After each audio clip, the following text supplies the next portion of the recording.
Welcome to another episode of the Crimson Casebook.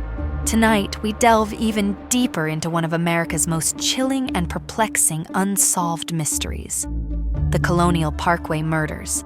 The Colonial Parkway murders are among the most infamous unsolved cases in American history. Between 1986 and 1989, at least 4 young couples were either murdered or vanished without a trace in Virginia. These chilling events were all linked to the Colonial Parkway, a 22-mile scenic road winding through the historic landscapes of Jamestown, Williamsburg, and Yorktown. While the Parkway is known for its beauty and historical significance, it also harbors long stretches of isolated, unlit roads, making it a secluded location often frequented by couples seeking privacy. But during these dark years, the Parkway became the hunting ground of a killer, or killers, who left a trail of devastation in their wake. The first 2 known victims were Kathleen Marion Kathy Thomas, 27, a United States Naval Academy graduate, and Rebecca Ann Becky Dowski, 21, a College of William and Mary Sr., studying business management and working as a stockbroker at the time of the murder. Between 5:30 and 5:45 a.m. on October 12, 1986, a jogger saw a white 1980 Honda Civic down an embankment at the Cheatham Annex overlook on the Colonial Parkway, about 7 miles east of Williamsburg. The vehicle had veered off the road into thick, dense shrubbery, resting precariously close to a 15-foot drop into the York River. A highway patrolman was called to the scene and discovered the bodies of Thomas and Dowski inside the car. The couple had vanished 3 nights earlier after leaving a computer lab at William and Mary around 6:30 p.m. on October 9th. It was later learned that Thomas had visited the Parkway before as a secluded place to spend time with a romantic partner. An autopsy revealed chilling details.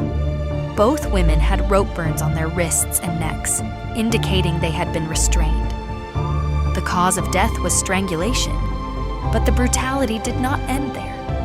Their throats had been slashed so deeply that they were nearly decapitated. Disturbingly, the killer had doused their bodies and the vehicle with diesel fuel, seemingly intending to destroy evidence. But for some reason, the fire was never set. Over 100 fingerprints were lifted from the car, latent and full, but none matched any known individuals in police records. Dowski's body was discovered in the back seat, while Thomas's had been stuffed into the hatchback. Evidence suggested Thomas had fought her attacker. Her hand clenched a clump of hair, possibly belonging to the killer. Despite the brutality, there was no evidence of sexual assault. Authorities also ruled out robbery, as both women's purses remained inside the car, untouched. Jewelry, cash, nothing was taken. Investigators faced a baffling question: why this level of violence? Why them? Just weeks after the murder, in November 1986, FBI profilers constructed a psychological profile of the potential suspect. They theorized that the perpetrator may have been a member of law enforcement, someone with tactical knowledge and the ability to subdue 2 people without drawing attention. Interviews with retired law enforcement officers. The consistency in these cases is disturbing. We're looking at someone who understands how to avoid detection, someone methodical, possibly with military or law enforcement training. Newspaper headlines: another young couple found murdered. The Colonial Parkway claimed 2 more victims. The bodies of David Nobling and Robin Edwards were discovered near the James River. In 1988, the tragic murders of 20-year-old salesman David Lee Nobling and 14-year-old 8th grader Robin Margaret Edwards shocked the community. The 2 first crossed paths on September 19th, when David, agreeing to drive his younger cousin on a date, took Robin to see the comedy Dragnet. David left his home around midnight, and Robin followed soon after, leaving hers about half an hour later. A group of teenagers partying on Ragged Island until 2 a.m. reported no signs of Nobling's black Ford Ranger truck during their time there. However, the vehicle was later discovered by a patrolman on September 21st, parked at the Ragged Island Wildlife Refuge parking lot. The truck's engine and radio were still running, its windshield wipers active, and several items of clothing were found inside. Strangely, both doors were left open, and the driver's side window was partially rolled down. These odd details led authorities to speculate that the perpetrator may have either been or had been posing as a uniformed officer. Nobling's wallet was discovered inside the vehicle, further ruling out robbery as a motive for the crime. On September 23rd, the bodies of Nobling and Edwards were discovered on the bank of the James River, washed ashore about 100 feet apart by the tide. Both had been shot, Edwards with a single execution-style shot to the back of the head, while Nobling had been shot twice, once in the head and once in the shoulder. The victims were partially clothed, with Edwards found in jeans that were unbuttoned and her bra pulled up around her neck. Investigators were uncertain about whether a sexual assault had occurred, although there was speculation that Edwards, despite being underage, had been involved in a sexual relationship with Nobling. Later, the state police confirmed that she had indeed been assaulted. Authorities believed there was a possible connection between the double murder of Nobling and Edwards and the earlier killings of Dowski and Thomas. While the latter deaths didn't happen on the Colonial Parkway, both couples had been murdered near Lover's Lane areas, and the two locations were only about 30 minutes apart. On January 8, 2024, the police revealed that DNA evidence had identified Alan Wilmer Sr., a hunter and fisherman, as the killer of Nobling and Edwards. Further DNA analysis also linked him to the 1989 murder of Teresa Lynn Howell, which had previously seemed unrelated. Then, in April 1988, another young couple, Keith Call and Cassandra Haley, vanished after a date night. Their car was found abandoned along the Colonial Parkway, just like Kathy and Rebecca's. But this time, there were no bodies. To this day, Keith and Cassandra remain missing. On April 10, 1988, Christopher Newport College students Cassandra Lee Haley, 18, and Richard Keith Call, 20, were reported missing. Call, who had taken a 2-week break from his serious relationship with girlfriend Selena, invited Haley, a fellow business classmate, to join him for a movie on Saturday night, followed by a party.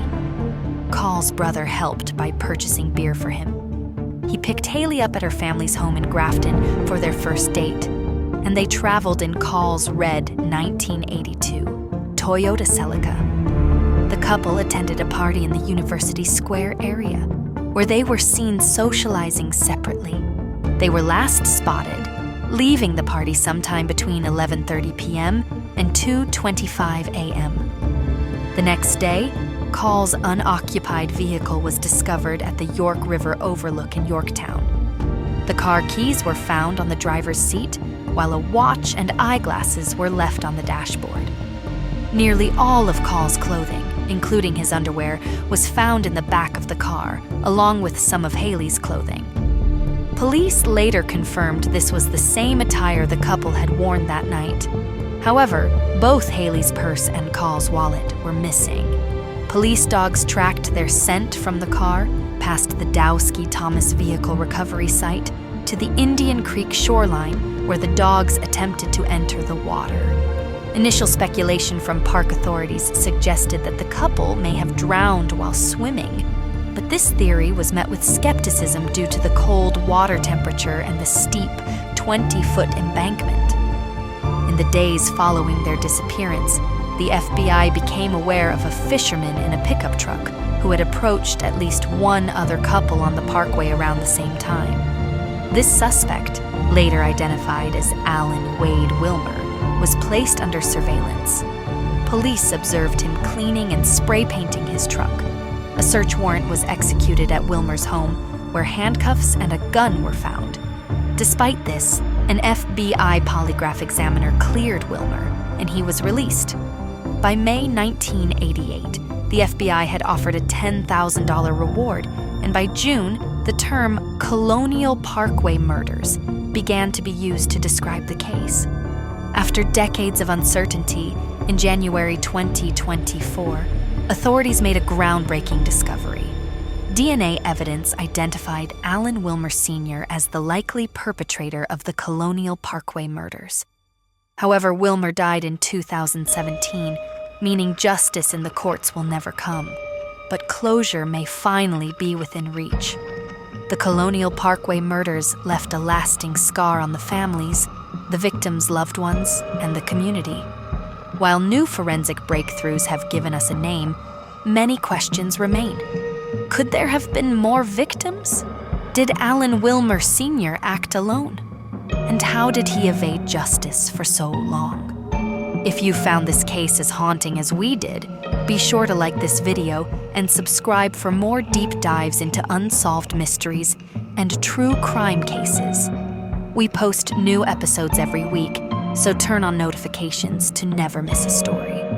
What do you think about this case? Do you believe the true killer has finally been identified? Or is there more to the story? Leave your thoughts in the comments below. Let's discuss.